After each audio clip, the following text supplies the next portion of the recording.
బ్రతికిన నాళ్ళు నీ భజను దప్పనుగాని మరణకాలమునందు మరుతునేమో.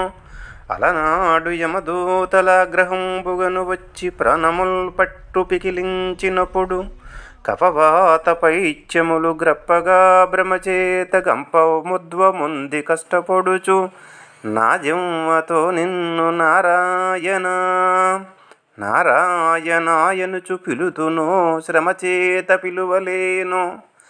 నాటికి పొడు చేసెద నీ నామ భజన, తలచెద చెవిని వినవయ్య ధైర్యముగను. భూషణ వికాస శ్రీధర్మపుర నివాస దుష్ట సంహార దురిత దూర.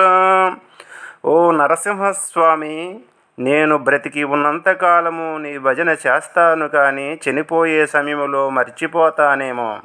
ఆ సమయములో యమదూతలు కోపంగా వచ్చి నా ప్రాణములు తీస్తున్నప్పుడు, కఫవాత పైత్యములు కలిగే బాధతో నిన్ను నా నాలుకతో పిలుతునో పిలువలేను, కష్టముతో పిలువలేనేమో. కాబట్టి ఇప్పుడే నీ నామస్మరణ చేస్తున్నాను అని దీని అర్థం.